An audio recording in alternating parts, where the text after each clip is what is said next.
Hoje, dia 3 de fevereiro, a captura do ditador da Venezuela, Nicolás Maduro, completa um mês. Apoiadores do chavista protestam em Caracas para exigir a liberação dele e da esposa Cília Flores. Enquanto a enviada dos Estados Unidos para a Venezuela fala em novo capítulo na relação entre os países. A correspondente para a América Latina, Luciana Tadeu, tem as informações ao vivo. Boa tarde, Luciana. Bem-vinda ao 360.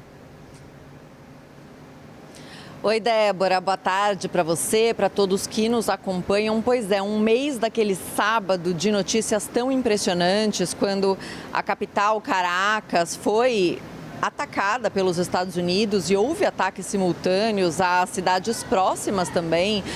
de Caracas, da capital venezuelana, e esses ataques resultaram na captura de Nicolás Maduro. E hoje o chavismo realiza uma marcha nas ruas de Caracas justamente para exigir a libertação de Nicolás Maduro, que está em Nova York, está preso depois dessa captura, foi apresentado a um tribunal de Nova York 2 dias depois de ser preso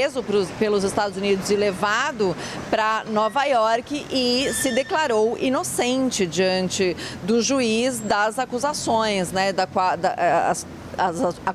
acusações contra ele de narcoterrorismo, tráfico de drogas e de metralhadoras e de conspiração. E, Débora, muita coisa aconteceu na Venezuela. Desde então, houve mudanças importantes, por exemplo, a aprovação da lei de hidrocarbonetos na Venezuela, que prevê uma maior participação de empresas estrangeiras na exploração de poços de petróleo, a libertação de centenas de presos políticos, mais de 300 segundo a organização não governamental Fórum Penal, que acompanha a situação dessas pessoas presas por motivos políticos, e o governo interino de Delcy Rodrigues, que era vice de Maduro e assume o poder na Venezuela 2 dias depois da captura de Nicolás Maduro, ela anunciou uma lei de anistia geral que ainda vai precisar passar pelo Legislativo, e hoje familiares de presos políticos e também estudantes protestaram na Venezuela pedindo justamente essa anistia, pedindo a libertação, a soltura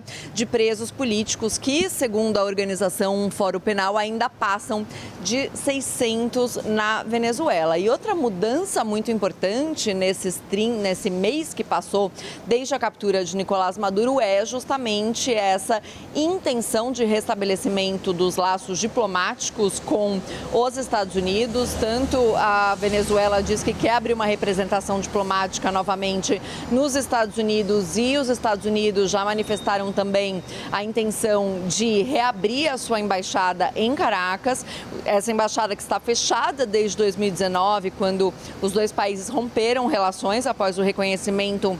de Juan Guaidó como presidente interino pelos Estados Unidos. Nicolás Maduro dá um prazo para que os diplomatas americanos deixem o território venezuelano, e aí desde então essa embaixada está fechada. A representação da Venezuela é feita da Colômbia, e de fato os Estados Unidos há poucos dias anunciou uma nova representação diplomática para a Venezuela, que é a Laura Dogo, que está em Caracas, se reuniu ontem com a presidente interina Delcy Rodrigues e divulgou um vídeo falando que esse é um novo capítulo, que quer, na verdade, que a Venezuela seja amigável e o restabelecimento da relação entre os países. Além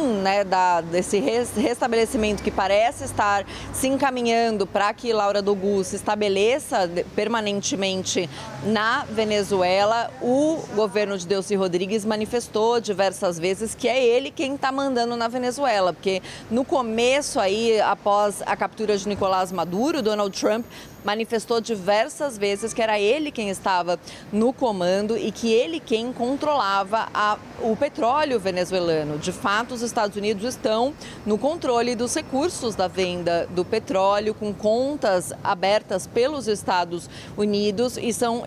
é o governo norte-americano que controla para onde esse recurso é enviado. O que também aconteceu nessas últimas semanas foi o restabelecimento do envio de petróleo para os Estados Unidos. Donald Trump afirmou que que já retirou 50 milhões de barris da Venezuela, o que deu um alívio para a Venezuela, que não estava conseguindo exportar petróleo por causa do bloqueio dos Estados Unidos, não tinha mais lugar para estocar petróleo e, com isso, reduziu a sua produção, chegou inclusive a fechar alguns poços petroleiros, e agora a perspectiva é de um aumento da produção com a entrada de empresas estrangeiras que Donald Trump afirmou que é ele que vai escolher, que é ele que vai definir quais empresas petrolíferas vão atuar na Venezuela, Débora.